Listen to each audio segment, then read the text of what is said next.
Welcome everybody to How Fast Will It Go, and today we're dealing with a 2018 Mercedes-AMG E63S. Now it has 1,371 horsepower, 1,125 pounds-feet of torque from a 7.2 litre twin turbocharged V12 engine, and the car itself weighs 3,547 pounds.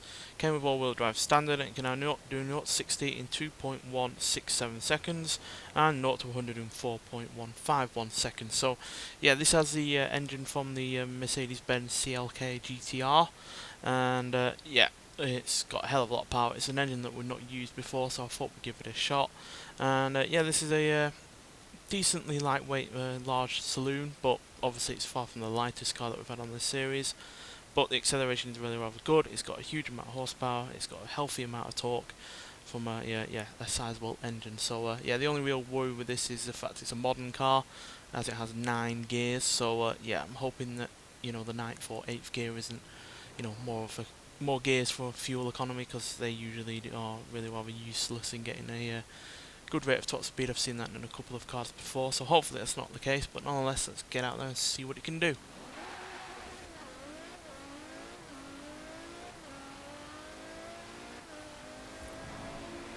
So yeah, an insane sounding engine, as you'd expect from a car that was more for racing.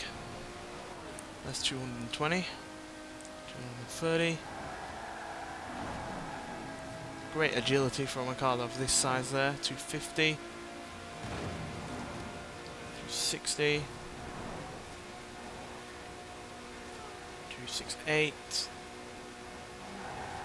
Luckily the gears are not awful, but we got 268 there. But yeah, as you saw, we were up to 9th gear, but luckily they weren't awful gears. They were actually helping us get up to that kind of speed, which is nice to see. Sometimes those gears, like I said, are really rather useless in a racing game. Yeah, they're proving advantageous nonetheless, because it means we can get through the gears really rather quickly, but still have all of the power and torque there.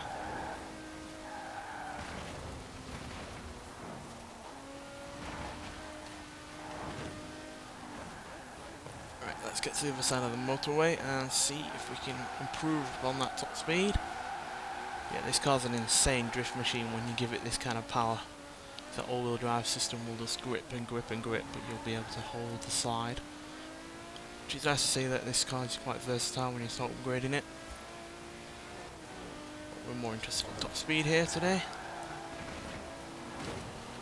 don't want to be hitting into the back of a Golf, that's not going to be advantageous, is it?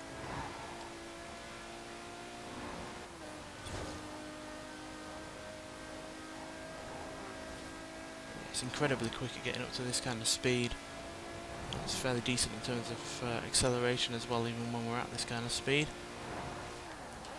Easily managing to get past 260 there, but traffic and corner is having to slow us down there.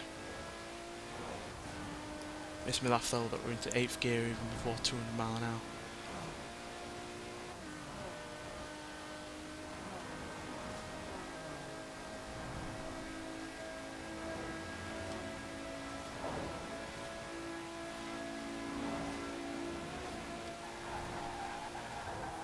Oh dear. Might be agile through traffic, but it's not agile in getting around corners, unfortunately.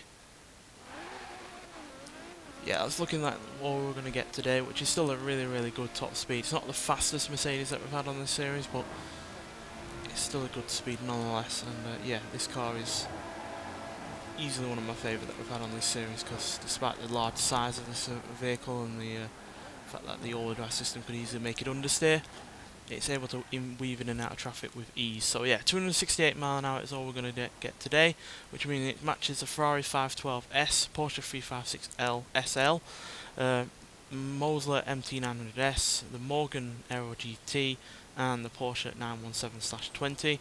It's also beaten the Maserati MC12 Versione Corsa, the Vauxhall VX220 Turbo, Lexus LFA, Nissan R390, Nissan Silvia Ks, Porsche Cayman GTS, Porsche Carrera GT, and the Ferrari 288 GTO. It's slightly slower than the Porsche 911 GT3 RS, Pagani Zonda Cinque Roadster, Celine S7 and the Lotus 11, and like I said, it's not the fastest Mercedes because the Mercedes-AMG GT 4-door coupe was slightly quicker at 270 miles an hour, but yeah, that had more power than this, so it's, I guess, no surprise. But yeah, still a really good top speed out of this, and yeah, incredibly surprised by how not just how quick it is, but how agile it was as well, dealing with the traffic and some of the corners. Obviously, some corners caught it out as well as some of the traffic, but that's not any different to most other vehicles on this series. But yeah, considering its large size and yeah, sizable amount of weight, because it's far from the lightest that we've had on this series, yeah, it was far more agile than I was expecting. So yeah, incredibly impressed by this, and yeah, if you haven't got it already, then unfortunately you can't get it now. It was part of the festival playlist a while back, but try and find it on a auction house. And if you can't, then I'm sure they'll put it in a future festival playlist at some point. But yeah, cracking vehicle in stock form, and equally as good in upgraded form for this series. Anyway, thanks for watching, and I'll see you in the next one. Bye.